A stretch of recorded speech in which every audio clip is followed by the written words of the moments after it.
m'avais invité à voir la pièce Théâtre tout court. Oui. Que j'ai adoré, d'ailleurs. Après, on peut s'en parler parce que maintenant, je l'ai vu vraiment. Ouais. Tu peux-tu expliquer aux gens c'est quoi un peu le concept, ceux qui seraient peut-être intéressés ou qui n'ont aucune idée de quoi je parle en ce moment? Ouais. Théâtre de course, c'est des soirées où est-ce qu'on présente des courtes pièces. Puis par courte pièce, ça veut dire 10 minutes et moins. Okay. Pour les gens qui connaissent un peu le milieu du court-métrage, là, il y a le concept kino qui existe. Ben, ça ressemble un peu à ça. Donc, c'est des soirées où est-ce qu'on a une diversité de pièces. Et puis, nous, c'était notre 10e édition que tu as vue. Donc, ça fait depuis 5 ans, 2007. Je sais plus compter, mais en tout cas 2007 qu'on fait ça. Et l'idée, c'est de présenter, c'est ça, des courtes pièces. Aux États-Unis, c'est super populaire, il y en a beaucoup, puis tous les grands auteurs font de la courte pièce parce que c'est comme une forme, comment je dirais ça, c'est une forme économique, mais pas dans le sens financier du terme, mais c'est que chaque mot est important, chaque mot doit t'amener à la fin, puis tu peux pas niaiser 10 minutes, c'est court. Fait que c'est ça, voilà, on s'est inspiré de ce concept-là des États-Unis. Ici, il n'y en avait pas beaucoup, puis on a décidé, nous, de lancer cette vague-là. Ben moi, j'ai trouvé ça super fantastique parce que, surtout pour les gens qui connaissent pas le théâtre puis qui ont jamais été... ça peut être un petit peu embêtant de se lancer dans une pièce de théâtre qui va durer 1h30 quand tu sais pas si tu vas aimer ça. Ah oui, non, mais ça, là, faut que je le dise, même moi qui vis dans le monde du théâtre, du mauvais théâtre, c'est pénible. Puis du mauvais théâtre, ça veut pas dire que c'est mauvais pour tout le monde, mais quand t'aimes pas une pièce dans laquelle t'es prisonnier pendant 2 heures de temps, ça peut être vraiment insupportable. Non, mais c'est ça. Ça peut vraiment être, ça peut carrément mettre fin à ton expérience de théâtre à vie. Exactement. T'as plus le goût de retourner et tu dis non, regarde, je vais faire d'autres choses de mes 2 heures. Puis en plus, on est à une époque où on est habitué de zapper. Tu sais, tu regardes quelque chose à la télé, tu trouves ça poche, tu changes de poste. Même si tu trouves ça bon, souvent, tu changes de poste, t'en regardes 2 en même temps, tu tweets, etc. Là, t'arrives au théâtre pis t'es dans le noir. T'as pas le droit de toucher ton cellulaire pis il faut que t'écoutes pendant 2 heures. Et si tu trouves ça pas bon, là, c'est long. Ça peut être super long, mais c'est ça que je trouve vraiment fantastique parce que ça permet aux gens de découvrir un paquet de styles. Oui. Puis dans l'édition que moi je suis allé voir, je me souviens plus du nom de la dame, celle qui faisait l'espèce d'arbre, là, si on veut. Là. Oui, Elisabeth Loca. C'est ça, cette dame-là, qui était fantastique d'ailleurs, c'était beaucoup, c'était du théâtre pas expérimental, là, mais très... Ouais, c'était très formel puis très esthétique, là, ouais. Ouais, fallait comme aimer ça, tu sais. Oui, c'est un genre. C'est vraiment un genre particulier, puis moi, je peux pas dire que je trippe sur ce genre-là, mais un 10 minutes, il y avait pas de problème, tu sais. Ouais, c'est ça, j'ai apprécié mon 10 minutes. Ouais, c'est ça, c'est que ça te soumet à différents styles. Comme moi, je suis pas du tout une fan, par exemple, de films d'horreur. OK? Puis moi, tu pourrais jamais m'imposer de regarder pendant 2 heures ou 1h30 un film d'horreur, je capoterais. Mais là, dans ce show-là, moi, je mettais en scène un truc de Patrick Sénécal avec de la violence puis du sang. Puis ça me plaisait de le faire. C'était une belle expérience parce que c'était une forme courte puis c'était assez pour moi. J'étais capable de supporter 10 minutes de ça. Ça, c'était le numéro de la fin, ça? Oui, c'est la dernière. Celui avec la case. Exactement. Ouais. C'est un numéro assez violent. Très violent. Mais je trouve que ça l'a quand même bien passé. Ouais, c'est tout un défi de mettre en scène de la violence parce que on est surtout depuis que le cinéma a pris bien de la place dans nos vies, on est habitué de voir des trucs réalistes. Ouais. Là, quand tu vois au théâtre un faux coup de poing, tu fais là, c'est fake là. Ouais, y a pas de montage, puis y a rien de ça. Non. Puis si t'as manque ta claque, tu sais, c'est ça la réalité. Fait que c'est pas évident à mettre en scène de la violence. Puis pour vraiment être mal à l'aise face à toute cette violence-là, il faut qu'il y en ait beaucoup. Faut que tu sentes que c'est vrai. Donc, j'ai essayé de faire une gradation dans cette mise en scène-là. Au début, on se disait, c'est de la petite violence de théâtre, mais à un moment donné, quand le sang giclait, puis que les dents étaient arrachées, avec les sons, il y avait des spectateurs, il y a un soir, c'était le fun, j'ai vu toute la salle, ça arrive pas souvent, mais ce soir-là, ça a vraiment craqué quand il arrachait les dents avec le marteau, là. Puis j'ai vu vraiment les 4 ou 5 premières rangées de la salle reculer, faire ça. J'étais comme, wow! Mais c'est différent aussi de voir de la violence à la télé puis de le voir vraiment live devant soi, là. Oui. Oui. Puis surtout que dans la salle où ce que vous faites ça à la Licorne, ouais. C'est une petite salle, fait que tu le sens très bien, là. Exactement, t'es tout prêt. Je veux dire, il y a un soir dans la première pièce, la comédienne, elle prend son verre, puis elle fait tourner le liquide dedans, puis elle a vraiment aspergé la première rangée par accident. Fait que oui, on est très très proche. C'est une salle, la jauge c'est 100 places là. Okay. Puis c'est dans la petite licorne parce qu'il y a 2 salles dans ce théâtre-là. Puis on le met en format cabaret. Fait que tu sais, vraiment le monde est sur le bord de la scène là, carrément. Ouais, mais moi j'ai trouvé ça, je trouve ça génial. Puis j'espère que vous allez avoir plein de succès. Puis j'invite les gens à aller vraiment voir ça parce que c'est une formule, je trouve, qui est vraiment gagnante. Puis qui fit en bon français avec 2013, comme tu disais tantôt. Tu sais, on veut tout vite, on veut zapper, mais c'est 10 pièces, hein? Ben, cette fois-ci, pour la 10e édition, on a mis 10 pièces. Des fois c'est 9 parce que des fois, il y en a des un petit peu plus longues. Il y a comme un seuil psychologique. Tu peux pas dépasser 20 minutes. En fait, 20 minutes, ça devient une autre forme d'art. Okay. Ça devient une autre forme de théâtre. En tout cas, c'est notre expérience, là. Fait que des fois, on va jusqu'à 17 minutes, c'est arrivé. Okay. Avec certaines pièces, mais à ce moment-là, on en programme un peu moins.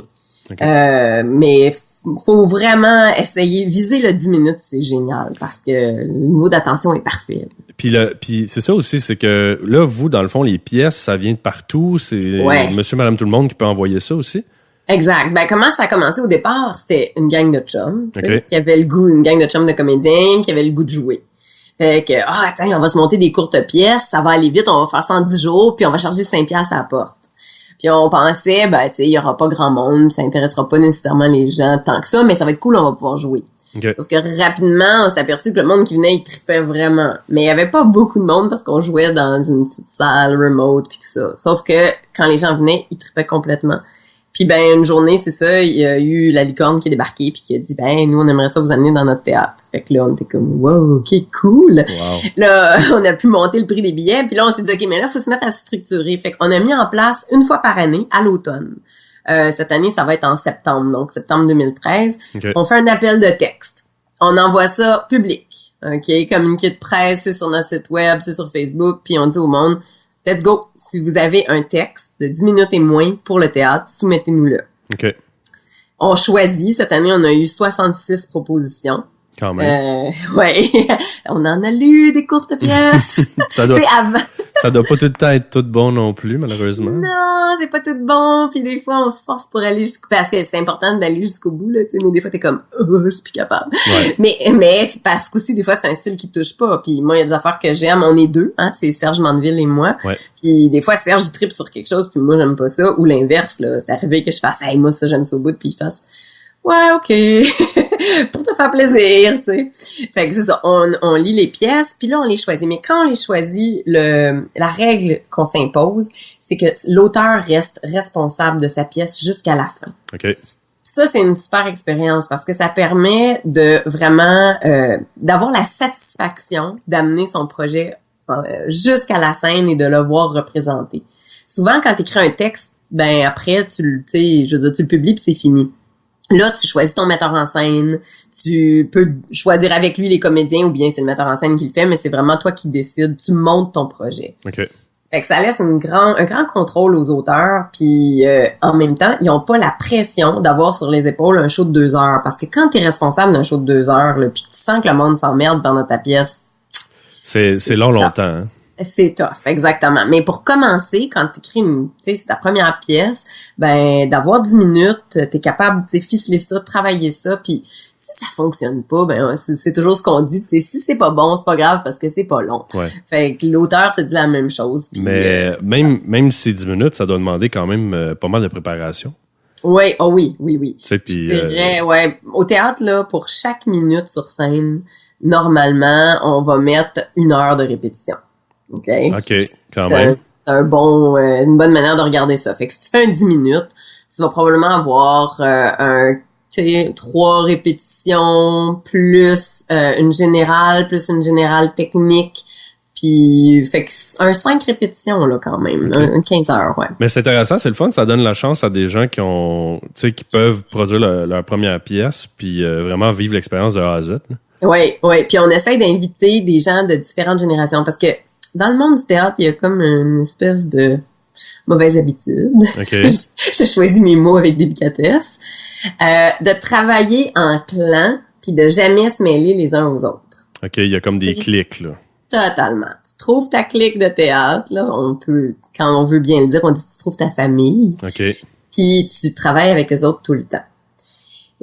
Oui, c'est sécurisant, puis c'est efficace parce qu'à un moment donné, tu te comprends, puis tu sais comment travailler ensemble. Sauf que c'est aussi très dangereux parce que tu te renouvelles pas. C'est exactement ce que j'allais dire. Il me semble que tu dois te blaser à un moment donné. T'es dans une zone de confort, puis... Mais c'est ça, tu sais, le confort, des fois, ça fait en sorte qu'on reste là, on remet pas en question, mais ça se sent. Au bout de quelques années, ça se sent. Ouais. Fait que nous autres, ce qu'on essaie de faire, c'est avec cet événement-là, t'arrives pis t'as 8 gangs là, qui arrivent, là, pis qui se retrouvent toutes mêlées ensemble. Ouais. Et là, ça défait ces espèces de liens-là, puis ça en crée des nouveaux. Ben plus, j'imagine les jeunes, parce que... Mais les plus vieux aussi. Hey, écoute, il y avait un metteur en scène qui était là, justement, là, pour Elisabeth. C'était Luc Saint-Denis, mais moi, c'est quelqu'un avec qui j'ai jamais travaillé, il est d'une autre génération complètement. OK. Puis ce qu'il nous a dit, c'est « Hey, merci, ça me fait tellement du bien de voir qu'il y a du théâtre comme ça qui se fait. Ça me réconcilie avec le théâtre, tu sais. » Puis l'année passée, en février, j'avais Jean-Pierre Matt, Jean-Pierre qui est beaucoup sur les réseaux sociaux. Ben Jean-Pierre, ça faisait, je pense, 10 ans qu'il était pas monté sur scène. OK. Puis il est monté sur scène avec nous autres, il était écœurant, tu sais, c'était un acteur fabuleux, puis on devrait le voir au théâtre, mais on le voit plus, parce qu'à un moment donné, il y a pris une pause, tu sais. Mais en même temps, comme acteur, je veux dire, eux autres, ça leur permet, tu sais, de rembarquer sur scène pour 10 minutes. C'est pas aussi engageant que de monter une pièce complète, là. Exactement, puis c'est une expérience positive, puis là, ben, t'as plus envie de retourner. On a eu Jacques Lheureux qui est monté sur scène, justement, dans Jacques Lheureux, la Passe-Montagne. Ouais. Dans une de nos pièces, il y a... je pense que c'est 3 ans, puis c'était la même chose, ça faisait 3-4 ans qu'il avait pas eu d'expérience de scène, fait que c'était génial, tu sais. Fait que c'est ça, on essaye de faire arriver ça, puis l'autre affaire qu'on essaye de faire arriver, c'est qu'il y ait des auteurs qui viennent pas du monde du théâtre. Ben, c'est ça que j'allais dire, la jeune dame qui a écrit la pièce avec l'espèce de pièce par rapport à l'homosexuel, là. Oui, absolument. Ève Lemieux. Ève, elle écrit. Elle vient du monde de la télé. Elle a beaucoup joué en télé. Puis elle avait jamais joué sur scène. Puis là, elle a joué pour la première fois. Ouais. Patrick Sénécal, c'était seulement la 2e fois de sa vie qu'il faisait du théâtre. Ouais. Personne sait ça, là, mais Patrick Sénécal, il a déjà écrit une comédie. Ouh! Ah ouais? OK, on a un scoop. Oups, je t'ai perdu, je t'entends plus. Bon, je reviens. Ben c'est ça, ouais. Puis on a Pascal Henrard qui est sur les médias sociaux aussi, qui lui est plus du monde de la publicité. Ben il nous avait écrit une courte pièce il y a peut-être 4 éditions, 3-4 éditions. C'est une pièce qui durait genre 1 minute. OK. Parce que lui, il est habitué d'écrire de la pub. Fait qu'il crie, c'est comme un 30 secondes, c'est long en pub, là. Okay. Ben, lui, il nous a fait une courte pièce. Ben, c'était bon, même, aussi, il y avait la petite genre d'interlude, là. Oui. Avec Amélie Dallaire. Et voilà, ouais. Elle était très bonne aussi. Amélie Dallaire, c'est une comédienne méconnue. J'espère vraiment qu'on va la découvrir à un moment donné. La fille, elle a une énergie aérienne. Je veux dire, je sais pas comment la décrire, mais... Écoute, elle jouait, moi, pour ceux qui... En tout cas, juste pour expliquer vite aux gens, oui. Dans le fond, il y avait comme une espèce d'interlude, mais là, au début, on dit « Ah, ben OK, c'est dans le show. » Puis là, à un moment donné, tu fais « Ah non, c'est pas dans le show. » Puis là, à un moment donné, tu fais « Ben là, c'est-tu dans le show ou c'est pas dans le show? » Puis elle l'a tellement bien joué qu'il y avait un malaise.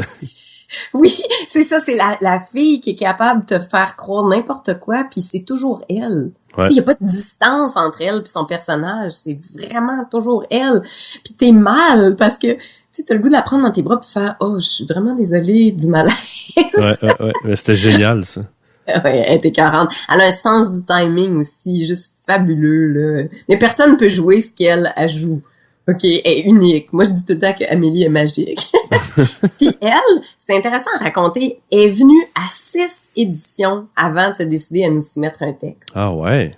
Ouais, elle est venue voir les 6 premières fois de théâtre court. Puis là, à la 7e, elle s'est risquée. Puis là, elle est débarquée. Parce que j'en ai pas parlé de ça. Une fois que ton texte est choisi ou que t'es choisi comme auteur, on t'invite à une réunion, puis on met tous les auteurs ensemble dans une pièce, puis on dit « OK, gang, on va se lire nos textes. » OK. Puis là, l'idée, c'est de se donner de la rétroaction entre auteurs. Fait que ça fait aussi un cercle de soutien puis un cercle d'apprentissage. Le but, c'est de se co-développer, tu sais. OK. Fait que des fois, t'as des doutes, puis tu dis « Ah, ça, je suis pas sûre. » Puis là, quelqu'un d'autre va dire « Ben, ouais, c'est pas mauvais, mais t'as-tu pensé à aller là? Ou ben, hey, non, on coupe pas ça, c'est super bon, tu sais. Des fois, tu changes ta fin, puis là, tout le monde fait, non, reviens à ta fin d'avant, c'est bien plus drôle. C'est comme une espèce de période de brainstorm pour améliorer. Ouais, exactement. Puis on fait ça à peu près 6 à 8 semaines avant le show.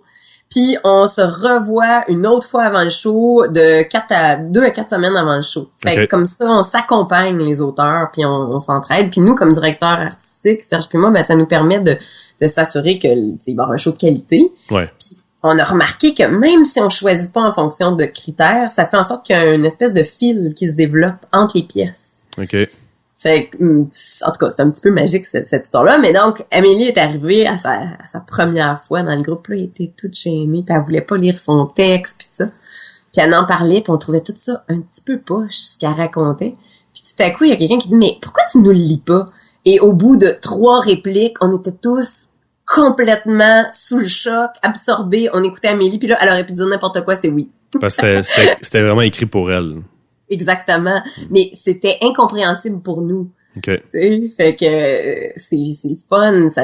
Ça fait un peu one-woman show, ce que je raconte là, mais pourtant, il y a des fois que c'est avec des dialogues, des fois, elle a d'autres acteurs, mais elle a vraiment un sens comique, là. Puis la formule, dans le fond, vous faites combien de répétitions? C'est 2 fois par année, 1 fois par année? On fait 2 fois par année, mais il y a 2 éditions, donc une en février puis une en mai. Des fois, ça déborde en juin, là. Okay. Mais ce qui est important de savoir, c'est que c'est pas les mêmes textes. OK, mais est-ce qu'il y a juste une sélection de textes? Non, c'est ça. Ben, il y a un seul appel de texte, mais on fait 2 sélections. Donc là, comme dans les 66 qu'on avait, on en a choisi 10 pour février. OK. Puis là, il y en a 4, je pense, de confirmés pour mai. Puis les autres, ils sont dans ce qu'on appelle le pipeline. Pas tous. Il y en a qui ont été juste comme refusés, là, c'est non. Mais il y en a qui s'en vont dans le pipeline. Le pipeline, c'est t'as une maudite bonne idée, mais on n'est pas convaincu encore. Fait que si ça tente de travailler avec nous autres, on va le développer en gang. OK. Fait que là, les gens viennent, il y a justement des rencontres comme ça, ils se lisent les textes, ils les entendent à haute voix, puis là, ils font « Hey, c'est vrai qu'il y a comme des longueurs dans telle partie, OK, je vais retravailler mon texte. Okay. » Mais l'auteur reste toujours propriétaire de son texte, puis s'il en veut pas de la rétroaction qu'on lui donne, ben, il en prend pas. Tu sais, je veux dire, il est pas obligé de retoucher son texte, mais nous, on n'est pas obligé de le choisir. OK. Puis là, dans le fond, la prochaine édition, c'est au mois de mai. Oui, exactement. Puis, dans le fond, vous êtes combien de soirs vous faites? Là, on vient de faire 5 représentations, mais là, oui, là, ça monte, c'est chouette, puis on regarde pour en faire 6 à la prochaine. OK. Avez-vous déjà vos dates ou non? Oui, absolument. Là, je suis terrible, je vais les sortir. Ah, mais ce que je vais faire, Véro, je vais les mettre dans la description. Mais c'est bon, je les ai ici. C'est juste que, sur la main. Oui, bien sûr. Alors, on commence le 29 mai, puis on joue jusqu'au 1er juin. OK. Mais ça se peut qu'il y ait l'ajout d'une représentation le 28 mai. Donc, on va voir. Là. Puis, les informations, c'est sur le site de la Licorne? Ou? Exactement. Vous pouvez acheter vos billets auprès de la Licorne, sont déjà en vente. Puis c'est vraiment pas cher parce que... C'est combien? C'est 20$. OK. Puis, je veux dire, ça inclut tout, là, les taxes, puis tout le kit. Puis, ce qui est flyé, c'est que tu vas te ramasser avec 15 ou 20 comédiens sur scène. Là. Comme dans la dernière équipe, on avait 26 membres dans l'équipe. OK. Pour 20$, c'est pas cher. Ça fait moins qu'une pièce le comédien. Ouais, mais vraiment, vous autres, vous faites ça par passion, là. Ouais. Parce qu'on s'entend que vous faites pas ça pour l'argent. Là. Non, c'est un modèle économique qui est pas rentable. Ça, c'est très clair. Puis on le fait avec une permission de l'Union des artistes de produire ça un peu comme dans les années 70 en commune. Là. Ça s'appelle l'autogestion. Fait qu'on partage tous le risque puis on partage tous les recettes. OK. Mais quand même, il y a eu une progression. Là, il y a 3 ans, ben, en général, on pouvait se payer une bière chaque avec l'argent. OK. T'as joué, là, t'as répété, t'as appris ton texte, t'es venu faire la générale plaquette, puis au bout de ta semaine, là, t'as le droit à une bière. C'est vraiment une vocation, mais par contre, je trouve ça le fun que vous faites ça, parce que ça donne la chance à des gens qui ont pas de contact, qui ont pas, qui ont jamais joué, qui ont jamais écrit ou qui ont joué ou écrit peu. Ça leur donne une belle fenêtre. Oui, tu sais. mais c'est tout, ça c'est important de dire, c'est quand même tous des professionnels du théâtre, Ouais. tu sais. Au niveau des auteurs, ça non, ça peut arriver que ce soit des gens qui viennent d'un autre milieu complètement, mais au niveau des comédiens sur scène, c'est toujours des professionnels, mais ça arrive souvent que c'est un jeune qui vient de sortir du conservatoire, qui a jamais eu de production professionnelle encore. Ouais. Ça arrive que ce soit un acteur de télévision, donc quelqu'un qui est moins habitué avec la scène.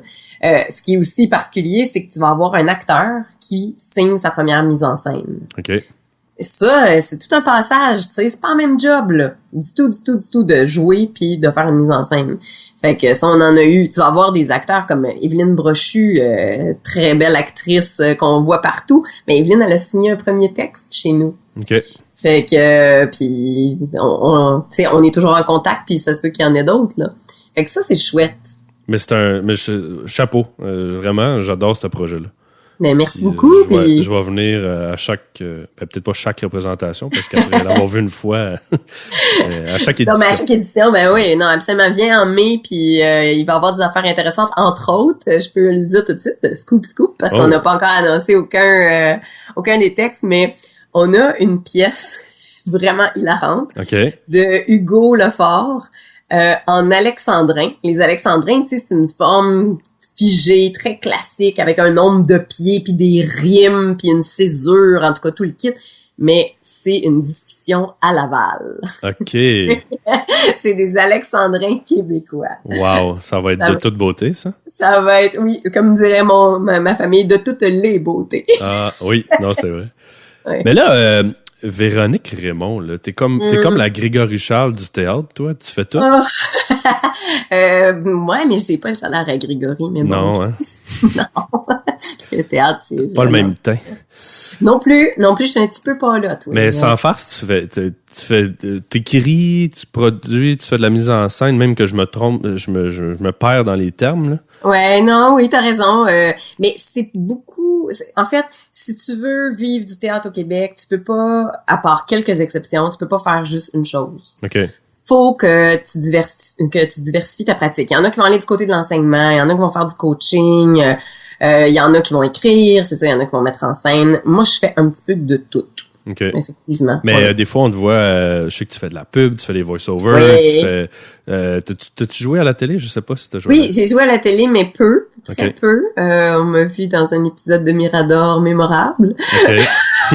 Mais ouais, non, peu à la télé. Je fais de la pub, par exemple à la télé, on m'a vu dans des pubs, c'est ça, cet automne. Puis au niveau des voix, ben ça se développe. Là, je suis dans un film. Ça, j'ai fait quelques films. OK. Puis je suis dans un film qui va sortir en avril, qui s'appelle Pour Anna. Pour Anna, c'est quoi? Oui, et c'est un court-métrage sur... ça pose une question, à quel moment est-ce qu'on transmet la tristesse? Alors, est-ce que la tristesse se transmet de génération en génération? Wow. Est-ce qu'elle se transmet... Ouais, c'est un très beau film. J'ai un petit bébé de 4 mois dans ce film-là. C'était quelque chose de tourner avec un bébé, là. C'est une super grosse question, pareil, ça. C'est une grosse question, oui. Ouais, puis c'est très touchant. C'est avec Rita Lafontaine. OK. En actrice, là. Puis c'était un honneur pour moi de jouer avec elle, puis de la voir travailler. C'était vraiment le fun. Fait que tu jouais avec un bébé de 4 mois, ça doit être quelque chose, ça? Oui. Première prise, il m'a vomi partout dessus. C'était vraiment le fun. T'as-tu des enfants? Non, j'ai pas d'enfants. J'allais dire, des fois, ça peut rappeler des souvenirs. Là, mais... Ouais, non, j'ai pas d'enfants, puis je suis pas nécessairement super à l'aise avec le vomi puis les couches, là. Fait que j'étais comme... Ah bon? Comment ça fonctionne? Les parents doivent pas être loin, j'imagine, quand ça... Absolument. La mère était là, puis en tout temps, il y a des règles. Quand on travaille avec les bébés, ils peuvent pas travailler plus que tant de minutes. Okay. Puis il y a, un paquet de règlements pour faire en sorte que l'enfant soit au mieux. Là. Il y avait un petit bébé de 4 mois, puis il y avait une petite fille de 11 ans. Donc, il y avait le parent de chacun des enfants était là. Puis dès que l'enfant pleure, à moins que ce soit prévu là, dans la scène, là malheureusement, on le laisse pleurer, là, mais sinon, le parent tout de suite vient chercher l'enfant, donne le sein, etc. Là, ouais. Ça doit être quand même... ça doit être un beau défi, tourner avec ça. C'est un beau défi, puis c'est weird de dire, tu sais, maman va faire telle affaire. Ouais. T'es comme, OK, c'est ça, parce que la mère est là. Tu sais, si j'étais toute seule avec le bébé, c'est correct, mais là, tu dis, maman, va faire ci, puis la mère est là. Puis t'as-tu des moments où est-ce que tu jouais avec une poupée ou... Non, pas du tout. Okay. Tout le temps avec le bébé, dans cette pièce-là, dans ce film-là, c'est-à-dire. OK. Ouais. Oui, c'est très intime comme film, puis les images sont... le bébé est vraiment tombé endormi par accident dans mon cou, puis la réalisatrice a fait « OK, c'est trop beau, on fait quelque chose avec ça ». Fait qu'il y a une scène qui a été coupée puis qui a été transformée avec ça, parce que la petite, elle dormait, là, elle était écrasée, elle était toute moite, puis t'es comme « Moi, je suis bien, je suis molle ». Ah, ben ça doit être des grosses journées pour eux. Oui. Puis ça sort quand, ça? En avril, à la Cinémathèque, j'ai pas encore la date, mais okay. C'est dans le cadre d'un projet qui s'appelle Réalisatrice tout court. Puis ça, c'est drôle parce qu'il y a vraiment pas de lien. Okay. Pour vrai, mais par pur hasard. C'est une initiative des femmes réalisatrices pour faire en sorte que justement d'autres femmes réalisatrices se développent. OK. Et parce que c'est un gros problème. Bon là, je vais faire mon pitch féministe là, mais il y a un gros problème autant sur scène qu'à l'écran. Okay. C'est que c'est surtout l'imaginaire masculin qui est représenté. C'est normal, parce que pendant longtemps, si on retourne en théâtre classique, je veux dire, les filles étaient même pas supposées monter sur scène, puis c'était écrit par des hommes. Ouais. Fait que ça fait en sorte que c'est l'imaginaire masculin beaucoup qui occupe le devant de la scène et le grand écran et le petit écran. Okay. Puis, les hommes, et c'est normal, vont dépeindre leur réalité. Donc, ça prend des femmes qui écrivent pour qu'il y ait aussi la réalité des femmes. Et le nombre de rôles pour les femmes dépend de ça. Il y a moins de rôles pour les femmes parce que les séries sont écrites par les hommes. Oui, c'est vrai. Puis les statistiques sont juste hallucinantes, là. C'est déprimant. Mais puis le salaire, c'est déprimant, là. Je suis sûr que, sans farce, il y a beaucoup de choses qui ont été écrites. Ça serait intéressant de faire... d'écrire quelque chose qui a déjà été fait, puis le faire réécrire version féminine. Ah oui, absolument. Mais j'ai vu, il y a quelques années, Tragédie romaine, 3 Shakespeare réécrits, puis justement, où on tenait plus ou moins compte des genres. Et puis là, t'avais 2 femmes à un moment donné, tu sais, que Jules César, c'était une femme, là. Okay. C'était vraiment trippant. Mais, c'est ça. Pour revenir à cette fameuse étude-là, elle dit que les femmes, leurs films ne sont pas financés. Ah. Alors, donc, pour développer le talent des réalisatrices, les femmes réalisatrices ont mis en place ce projet-là qui s'appelle Réalisatrice tout court, puis Elsa Lessonini, qui est la réalisatrice, a été choisie. Donc, son film, qui a 4 personnages féminins, a été produit. Je suis un peu déconcerté par ça, moi. Ça me fait chier. Oui. Mais je comprends pas qu'on est encore là avec l'histoire de la femme. Je comprends pas qu'on est encore là avec les homosexuels. Pourtant dans un monde où justement là, les portes s'ouvrent avec Internet, tout ça, puis on voit les cultures, on voit les différences, on voit que finalement on est tous pareils, mais aussi... Non, mais moi je me pose même la question par rapport à moi-même, parce que on a appris à choisir les choses selon des critères. Qu'est-ce qui est bon puis qu'est-ce qui est pas bon. Ouais. Puis des fois, je me pose la question, ces critères-là qu'on m'a appris, est-ce que c'est des critères qui viennent justement d'une ancienne tradition? Par exemple, quand on regarde une pièce de théâtre puis on dit c'est du bon théâtre ou c'est pas du bon théâtre, mais ces critères-là, ils ont été établis par qui? Ils ont été établis à travers l'histoire, surtout par des hommes. Puis je me suis aperçue que quand on fait des groupes de lecture, OK, puis qu'on lit des textes, les textes qui se font bâcher, c'est les textes des femmes. Parce que même pour toi, qui est, mettons, une femme, t'as été conditionné à le lire comme un homme, mettons? Ouais, ou j'ai accepté ces critères-là comme étant des critères qualitatifs corrects, puis je les remets pas en question. Fait que j'ai une job à faire, moi aussi, avec mon cerveau pour faire, OK, attends, t'as raison. Tu sais, prenons le texte d'Elisabeth Loca. Ça, c'est un texte qui est tout à fait féminin dans son écriture, OK? Puis il a été mis en scène par un homme, mais il demeure un texte vraiment très féminin. Mais ça, là, c'est le genre de texte qui souvent passe pas quand on se retrouve dans un groupe de lecture. Les gens vont faire comme « Ah, non, c'est pas assez réaliste, il y a trop de distance, bla, bla, bla. » Puis ce que je me suis aperçue, parce que là, on a pris le risque de le monter, puis nous, on avait confiance dans le texte, on avait confiance dans Elisabeth, puis dans le metteur en scène. Ouais. Mais j'ai eu de la rétroaction de femmes après le spectacle qui disaient « Je vais m'en rappeler toute ma vie. » Okay. Mais on n'a pas le droit de monter des shows juste pour une partie de la population, il faut en monter pour tout le monde. Fait qu'il faut rejoindre toutes les sensibilités. Puis si on choisit pas des textes de femmes, ben on répond pas aux besoins d'une partie du public, là, une partie importante quand même. Puis ceci dit, il y a des femmes qui aimeront pas ce genre de théâtre-là, puis il y a des hommes qui vont aimer ce genre de théâtre-là. C'est pas noir et blanc. Ouais. Mais je me pose beaucoup de questions sur mes propres critères, sur moi ce que j'ai appris, puis comment je me suis conditionnée, tu sais. Mais tu penses-tu que c'est en train d'évoluer? Tu sens-tu que c'est en train de changer, ça? Ben, juste de se poser la question, d'après moi, c'est déjà une bonne affaire. Puis de rester sensible. Moi, je travaille avec un gars, hein, Serge, c'est un gars. Puis Serge, il est super sensible à ça. Maintenant, quand on fait des sélections de textes, là, on arrête à la fin puis on fait, OK, il y a combien de filles dans le lot? OK. Puis là, on regarde, s'il y a juste des gars, là, on fait, hey, on n'a pas bien fait notre job, là. Tu sais, ça se peut pas qu'il y avait pas un texte de filles que, non. Tu sais, on va refaire. Tu penses-tu qu'à la base, c'est parce qu'il y a moins de filles qui vont être portées à écrire? Non, absolument pas. Puis si on regarde les prix littéraires à travers, c'est fou là, les prix littéraires récents, depuis le début du siècle, 16% des prix littéraires ont été remis à des femmes seulement. Mais pourtant, c'est drôle parce que il me semble que ceux qui écrivent des livres, c'est des femmes. Oui, absolument. Non, c'est pas acceptable. Mais tu penses que c'est vraiment relié au théâtre en tant que tel? Oh non, c'est la même chose pour les romans, c'est la même chose pour le cinéma, c'est généralisé. Puis ben là, il y a plein de questions qu'il faut se poser. Qui siège sur les jurys de sélection? Puis ouais, justement, est-ce que on n'a pas appris à établir des critères qui sont peut-être plus pertinents, qui étaient des critères d'une autre époque? Puis j'ai pas les réponses. Si je les avais, c'est sûr que j'agirais, mais moi, je veux continuer de me poser tout le temps des questions. Tu sais, c'est la même chose pour les salaires. La seule période où une actrice au Québec fait autant qu'un homme, c'est quelque chose comme 18 à 25 ans. OK. La minute que physiquement l'âge commence à te toucher, ton salaire décline, puis celui des hommes, lui, il monte. C'est dégueulasse. Ah ouais. Hey, écoute, c'est vraiment intéressant que tu soulèves ça comme point parce que j'avais aucune idée de ça. Oui, puis il y a plein d'études. Puis là, moi, je suis toujours très critique. J'ai été élevée par un papa monoparental.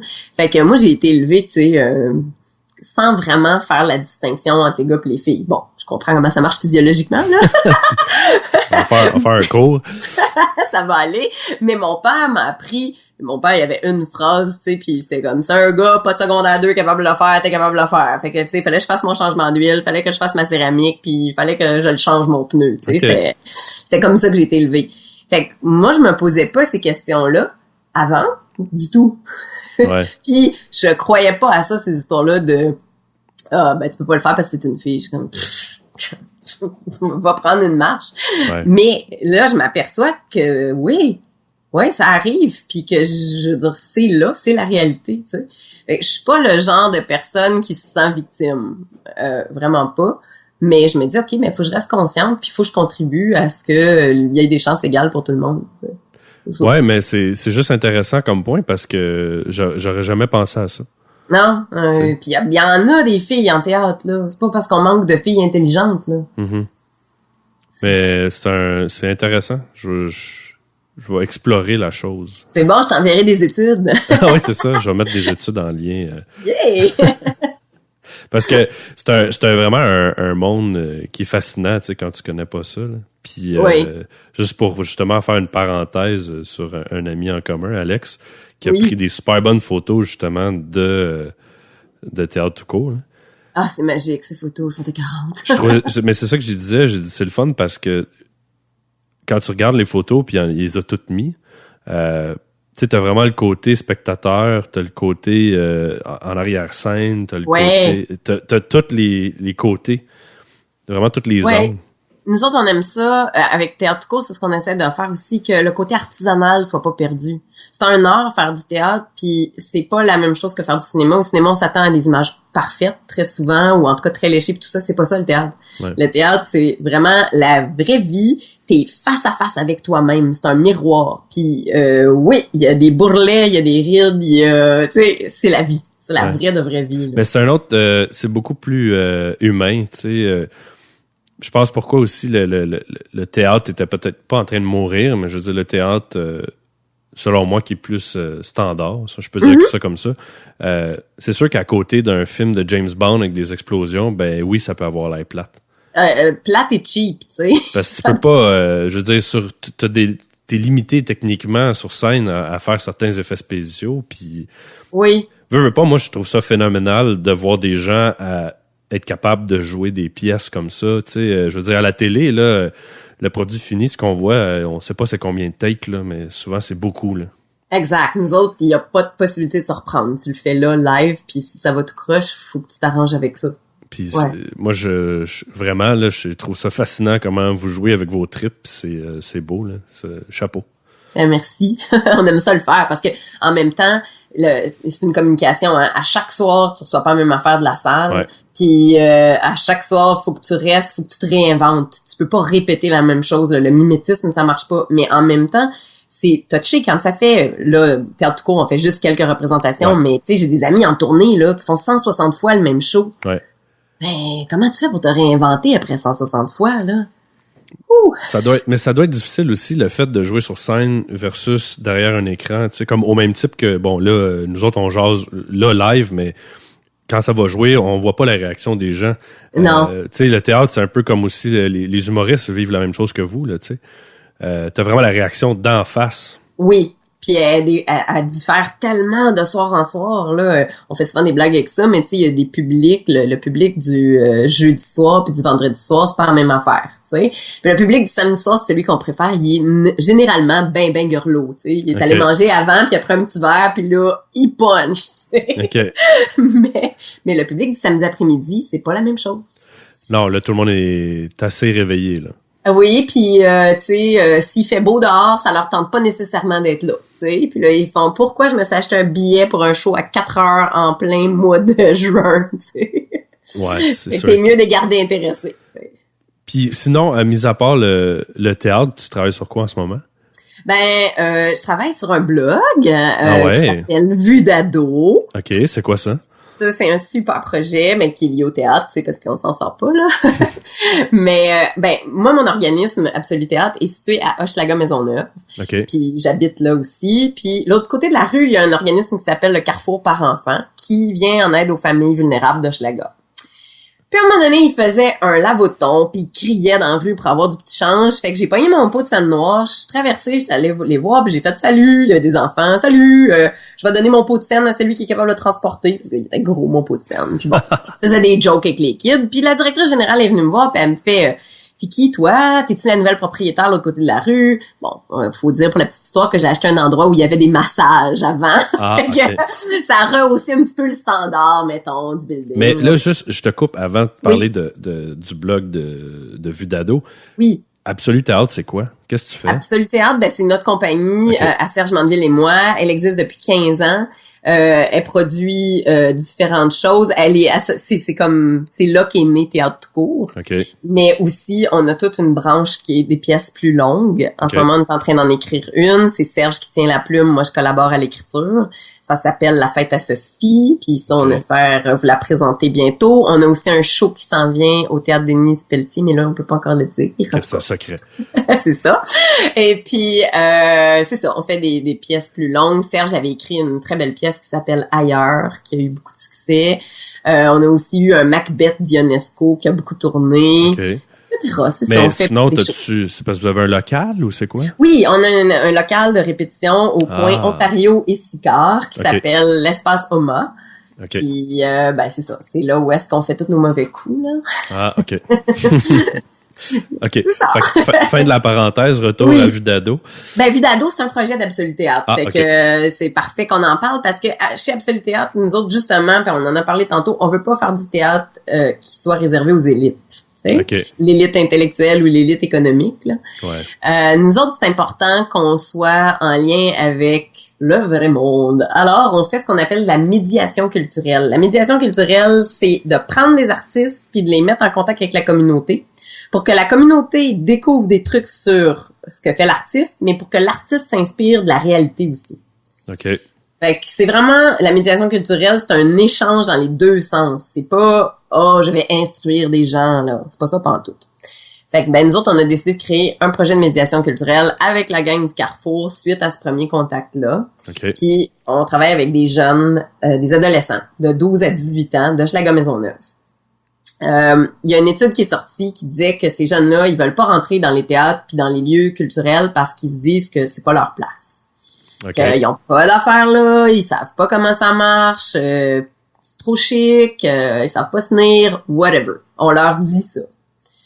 Fait que nous autres, on a dit, attends une minute, non, on va les amener. Sauf qu'on va pas justement commencer avec un Shakespeare de 2 heures, là, pour qu'ils soient traumatisés pis qu'ils veuillent plus jamais retourner, là. C'est peut-être pas la bonne façon. C'est ça. Fait que pendant 1 an, l'année dernière, on leur a montré c'était quoi un blog, puis on les a amenés dans des lieux culturels par la coulisse. Okay. C'était ça l'idée. Fait que, puis on avait un blog à Radio-Canada où on racontait tout ça. Et comme ces enfants-là écrivent pas nécessairement super bien, la maîtrise de la langue française, c'est pas facile. Puis quand t'as un blog, tu peux pas te permettre de faire bien des fautes. On a décidé d'y aller avec un blog d'images. Donc on leur a donné des appareils photo. Et c'est pour ça que ça s'appelle Vue d'ado. On leur disait pose ton expérience, parle-moi avec des images. Okay. Fait que c'est ce qu'ils ont fait. Puis on a découvert des trucs fascinants parce que les ados, ils voient pas la vie comme nous autres. J'imagine que je me rappelle juste plus comment je voyais la vie quand j'étais un ado, là, parce que je suis comme plus vraiment un ado, là. Mais... ouais, puis ça a évolué aussi dans les dernières années, là, tu sais. Oui, non, c'est clair. Mais ils ont un regard différent. Puis on arrive à la place des arts. Moi, la place des arts, je la vois plus, là. Je veux dire, tu sors du métro, je les ai vus 1000 fois, les vitraux, puis même les installations numériques récentes, je suis comme, ouais, puis les sculptures, OK. Oui, c'est comme ça fait partie du décor, là. Exact. Mais eux autres, ils commencent à prendre des photos, puis c'est hallucinant, les photos qu'ils prennent. On les a amenés au Lion d'Or. Au Lion d'Or, Serge et moi, on fait des shows là depuis 5 ans. OK. On revient à la maison, on fait l'inventaire des photos. Boswell, il y a un lion d'or sur une des photos. Puis là, on est comme, voyons donc, il n'y a pas de lion d'or au Lion d'Or. Puis là, on est, il y a vraiment, oui, là, on capote. On est comme, mais comment ça fait qu'on n'a jamais remarqué ça, qu'il y a un lion d'or dans un lieu où on travaille tout le temps, puis qui s'appelle de même, on aurait dû faire le lien, on aurait dû se poser la question, mais on se l'est jamais posé. Eux autres, la première affaire qu'ils ont faite, c'est chercher le lion d'or. Ouais. Fait que c'était très intéressant pour nous d'être confrontés à ce regard-là. Pendant l'année au complet, on leur a fait visiter, c'est ça, le Cirque du Soleil, le TNM, la Licorne. On est allé dans un studio de son. Ils ont été coachés par Jean-Pierre Bergeron, l'acteur et réalisateur.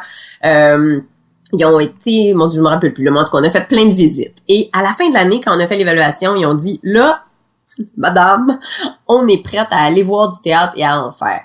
Okay. Donc là, on les a pris au mot, puis c'est ça qu'on fait en ce moment avec eux autres. On est allé au théâtre voir une pièce complète à l'Espace Libre au mois de janvier. Ça a super bien été. Là, au mois de février, ils sont allés voir une autre pièce complète à la Licorne. Ils ont trippé, là. Ils criaient à la fin. Je trouvais ça tellement cute. Puis, ils vont jouer le 10 avril prochain au Lion d'Or. Une pièce qu'ils vont avoir créée. Ouais, exactement. C'est super le fun comme concept. Eux autres, ça leur enlève, je pense. Peut-être des deux côtés aussi, d'enlever des... Oui. Tu sais, on a des... je cherche le mot français, là, mais des... pas des préjugés? Ouais, des préjugés, tu sais. Absolument. Ça a dû être quand même intéressant pour les deux côtés de faire des échanges avec eux autres, là. Ah oui, puis c'est déstabilisant des fois. Comme par exemple, juste avant le théâtre tout court, on les a amenés à une répétition. Okay. Puis on leur a montré, puis on leur a dit critiquer. On s'expose. Ouais, critiquer. Donnez-nous du feedback. Ah, ça, madame, c'est pas réaliste, là. Non, Véronique, là, quand il boite, là, il y a pas assez mal.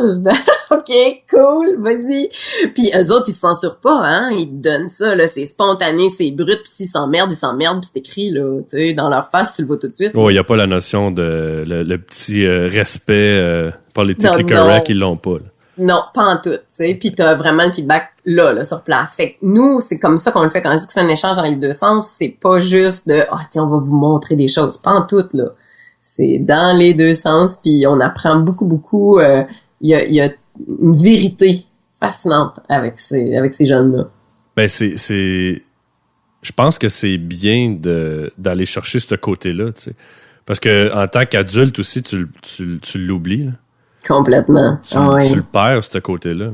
Ah oui, il y avait une pièce, dans le théâtre court, une des pièces dans laquelle je jouais, bon, c'est deux amies de filles, puis il y en a une qui a couché avec le chum de l'autre, puis bon, c'est une grande trahison, puis tout ça, oui, c'est ça, grande trahison, puis après avoir joué la pièce devant les enfants, moi, j'étais surprise, parce que, d'abord, ils ont devancé certaines des répliques, OK. alors qu'on n'avait pas cette réaction-là avec les adultes. Puis j'ai posé la question à des adultes, puis il y a des adultes qui me disaient oui, mais je m'en doutais, mais je voulais pas croire que c'était ça qui allait arriver. je voulais pas. Alors que les enfants, eux autres, ils prenaient ça pour ce que c'était. C'est clair, elle est en train de mentir, elle est pas fine. Puis on a posé la question à la fin, est-ce que vous pensez qu'elles vont redevenir amies? Est-ce que c'est possible? Puis leur réponse était tellement pleine de sagesse, c'était tellement sweet d'entendre ça. Oui, c'est possible si elle fait telle affaire. Puis là, j'étais comme, OK, moi aussi, je croyais ça à cet âge-là. Ouais. Puis en quelque part, ça fait du bien de réentendre ça. Tu sais, ils croyaient vraiment. Il y a une naïveté qu'on a pu, tu sais. Oui, mais que peut-être on aurait intérêt à retrouver un peu, tu sais, parce que ils ramenaient ça vraiment à l'essentiel, là, tu sais. Des fois, je trouve moi, j'essaie d'être moi-même dans la vie de tous les jours, dans le sens de dire ce que je pense, tu sais, avec une limite, on s'entend. Oui, bien sûr. Mais, tu sais, cette limite-là, pour certaines personnes, est tellement... loin. On se restreint, là, ça n'a aucun bon sens, tu sais. Ouais. Je pense que des fois, de retourner enfant un peu, jouer, dire vraiment ce qu'on pense, parler avec notre cœur, tu sais, puis... tu sais, rire là, de bon cœur.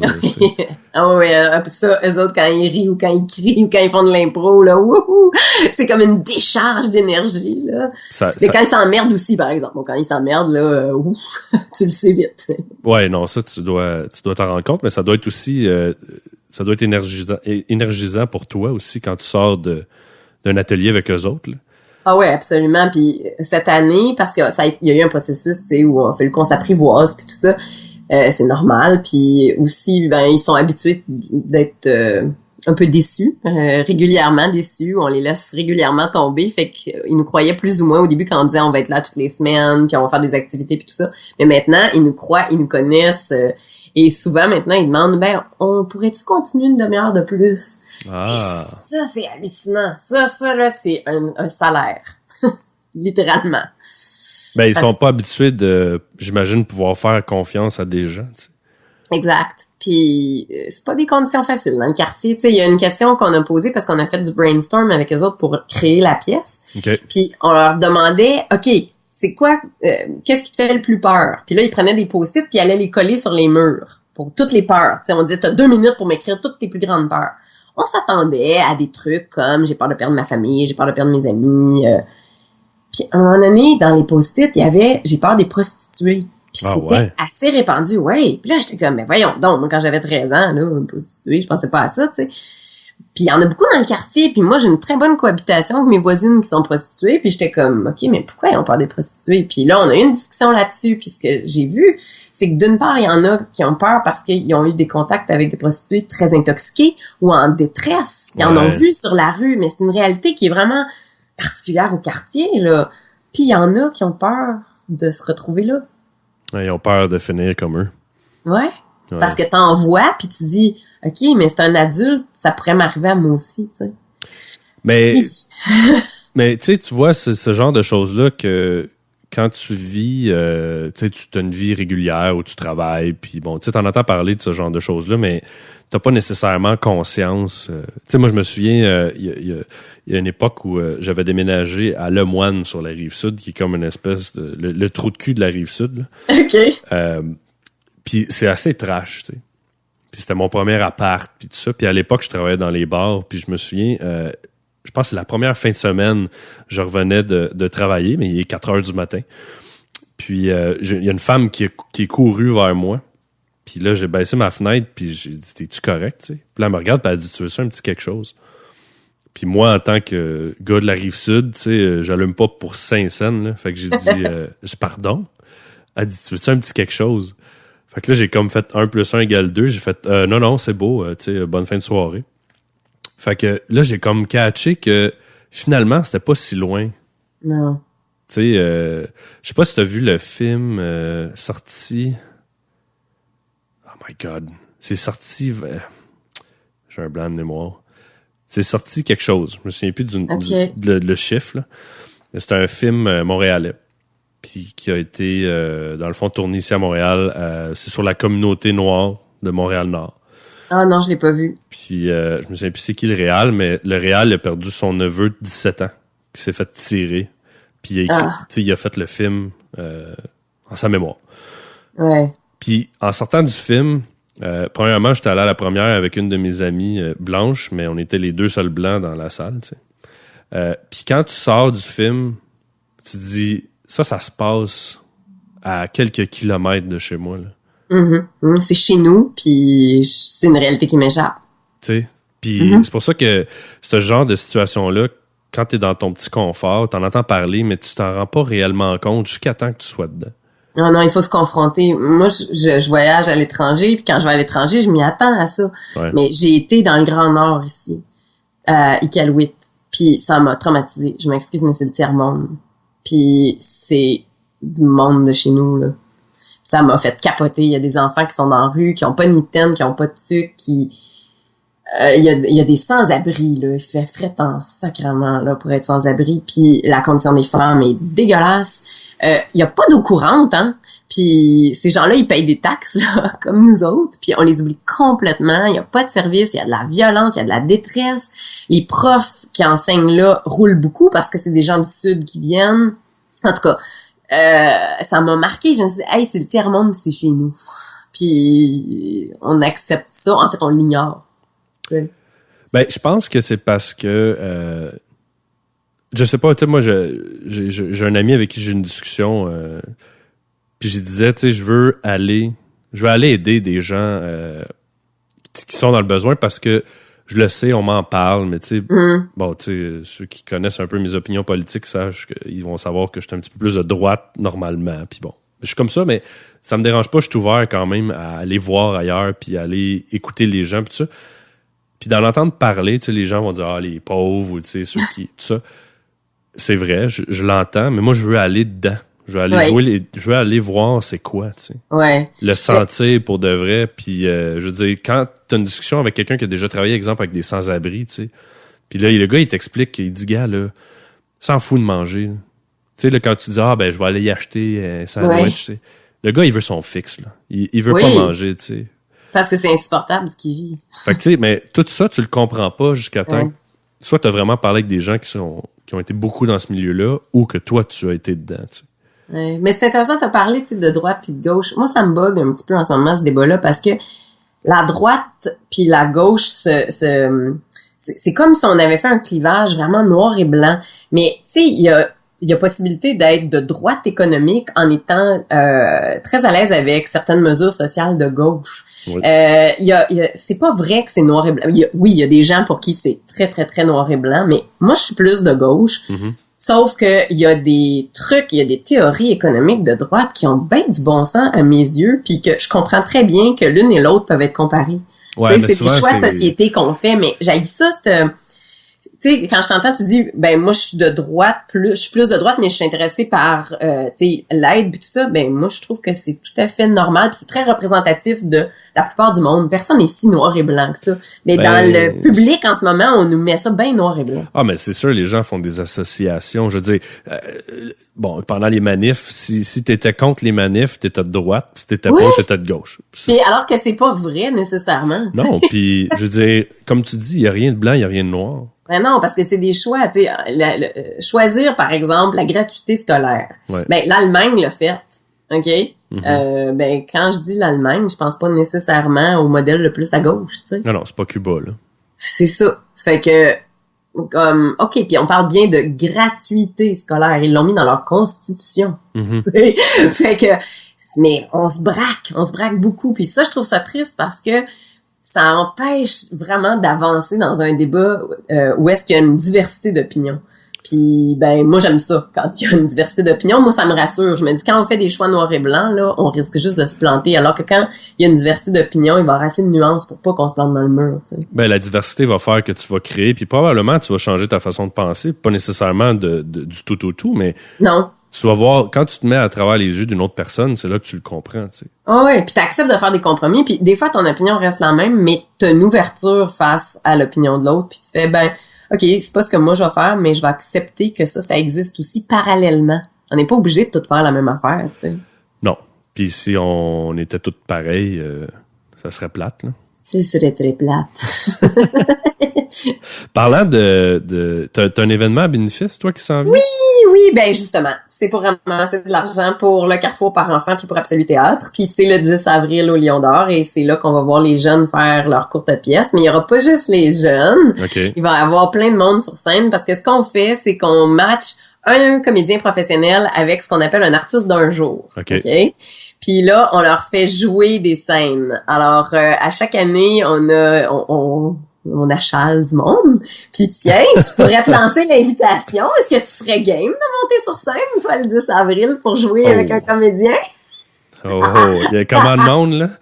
250 personnes dans la salle qui ont payé 50 $, mais qui sont très sympathiques à ta cause. Ils sont toujours très, très, très motivés. Écoute, faire la musique, je te dirais oui. Je suis à l'aise derrière mon micro, mais je te dis que c'est un beau défi. Je vais y penser. OK, parfait. Mais sinon, peut-être qu'on pourrait te faire un DJ dans la pièce. Ah, peut-être, je sais pas.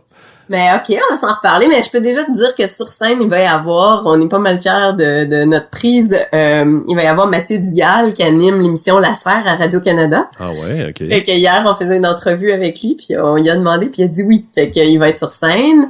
Qui d'autre qui a accepté déjà? On a des comédiens professionnels qui ont confirmé leur présence, dont Sylvie Potvin. On est super contents parce que Sylvie, c'est une comédienne qui est fabuleuse. Puis c'est ça. Anyway, on est en train d'organiser ça, mais c'est le 10 avril, puis faut qu'on vende 250 billets à 50 $ pour ramasser des sous. Puis nos présidents d'honneur, c'est Isabelle Pellado et Jean-Pierre Bergeron. Okay. Fait qu'une femme d'affaires puis un comédien réalisateur. Puis j'imagine que tout ça, c'est pour ceux qui sont intéressés, c'est déductible d'impôts. Absolument, il y a un reçu de don de charité de 30 $ pour chaque billet à 50 $ parce que la loi de l'impôt nous oblige à enlever la partie de la valeur du spectacle. Ah, OK. Fait que tu donnes 50$, t'as un billet pour venir à la soirée, plus t'as un reçu de don de charité de 30 $. Puis la soirée, c'est quoi? C'est un petit cocktail avec... Oh non, c'est un show complet. Ah oui, OK. ouais, non, t'en as pour ton argent. Ça commence à 7h, c'est une série de courtes pièces qui vont être jouées. Il y en a une que t'as déjà vue, qui est le 3e rôle que t'as vu à Théâtre tout court en février.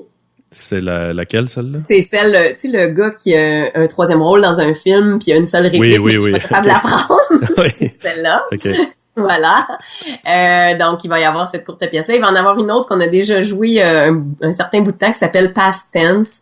C'est un couple qui essaye de suivre des cours d'anglais, mais ils se chicanent pendant le cours d'anglais, puis ils traduisent tout. Tu sais, il est allé au Diable Vert, Green Devil, en tout cas, c'est vraiment drôle, là. Puis à part ça, il va y avoir une autre courte pièce où est-ce que justement, si t'as le goût, tu vas pouvoir jouer, c'est la vie de quelqu'un dans un taxi. Ça s'appelle un taxi pour la vie. Fait que tu pars de son enfance jusqu'à l'âge adulte quand il y a un bébé. Puis c'est là-dedans que les ados vont jouer, puis différentes personnes. OK. C'est ça. Et en plus de ça, il y a un band qui joue des tunes. On a une chanson thème. On a la permission de Bernard Adamus de trafiquer sa chanson Rue Ontario. OK. Ouais, parce que nos deux organismes sont sur la rue Ontario. Fait que on change un peu les paroles pour que ça parle de nous autres, mais on va chanter ensemble Rue Ontario.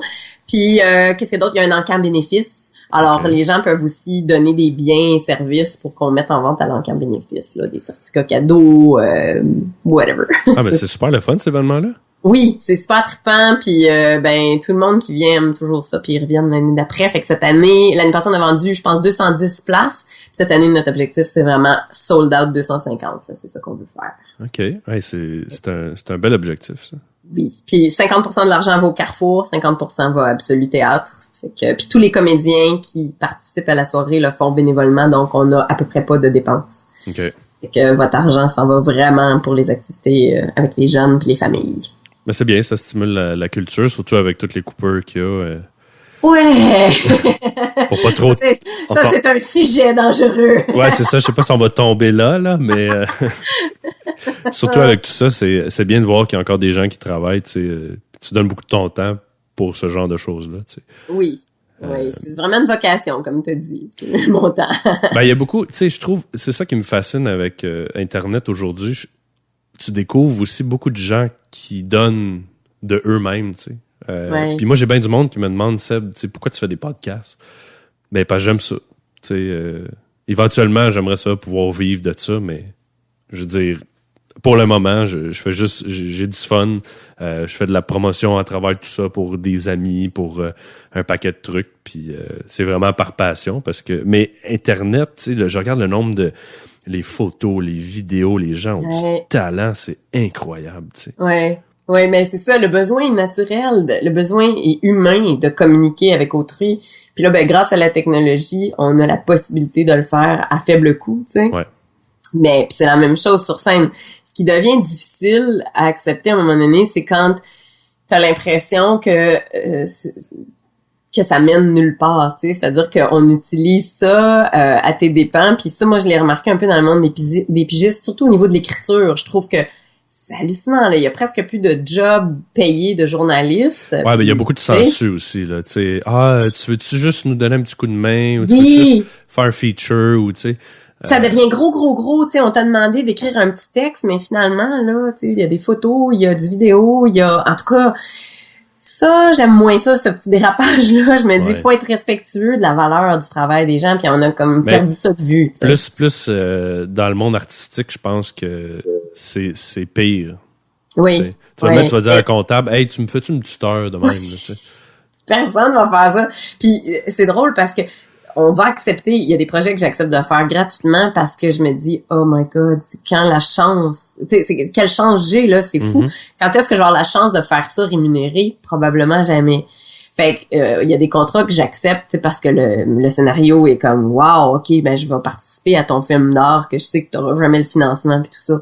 Mais il faut tu le fais par amour de la chose. De la forme, puis pour moi aussi, parce que on est comme un instrument de musique, puis comme acteur, tu veux te garder en mouvement, tu veux continuer de l'utiliser, ton instrument, tu sais, mais faut arriver à tracer une ligne, puis c'est pas toujours facile, puis dire non, t'as toujours peur que ça mène à ne pas avoir de contrat après. Ouais, ben j'avais quand je soupais un moment donné avec... c'est Alex Perron qui me disait ça. Il dit, je pense que c'est l'année passée, je parlais pas trop de lui parce que il est très secret, là, mais il dit c'est dur d'apprendre à dire non. Ouais. Il dit, c'est une affaire qu'il m'avait dit, il dit, t'as peur quand tu dis non de plus avoir de travail. Absolument. Parce que vous êtes vraiment à la merci de ça. Oui. Puis c'est les auditions, là, dire non à une audition, j'ai dit non cette semaine à une audition, puis c'était pas grave, là, mais oh mon Dieu, tout mon corps était stressé. Ouais, mais en même temps, c'est que quand tu commences, je veux dire, tu peux pas te permettre de dire non à rien. Non, mais je commence plus. Non. Tu sais, c'est ça l'affaire, c'est que ça, c'est aussi weird, là. On appelle la relève ici, là, jusqu'à à peu près 45 ans. On dit, tu fais partie de la relève. Hey, je m'excuse, mais tu sais, ça finit quand, la relève? Ouais, c'est ça. Quand est-ce que t'as une vitesse de croisière? Ouais. En tout cas, c'est pas grave. Hey, merci beaucoup d'avoir été avec nous autres. C'est super intéressant. Ah, mais ça m'a fait vraiment plaisir, puis anytime. Si on veut te rejoindre, comment qu'on fait? On va où? C'est facile, ouais, j'en ai plein. Il y a le site web d'Absolu Théâtre, évidemment, qui est absolutheatre.com. Okay. Puis il y a mon site web personnel, Véronique, Nick, Raymond.com. Okay. Puis j'ai un blog aussi sur lequel je suis bien paresseuse ces temps-ci, là, parce que j'ai eu un automne puis un hiver difficile, là, fait que j'ai pas beaucoup écrit. Okay. Mais il s'appelle Esquille, puis on peut le trouver à veroxray.wordpress.com. Puis sinon, je suis sur Twitter, je suis sur Facebook, je suis partout. Puis ton projet les ados, c'est où qu'on va pour ça? Ah oui, les ados, c'est sur Radio-Canada. Tu vas dans la section des blogs, puis tu choisis Vue d'ado. Il y a un nouveau billet tous les vendredis après-midi, puis il y a une espèce de petit feature tous les lundis aussi. Fait que dans le fond, là, on va voir les photos justement des gens.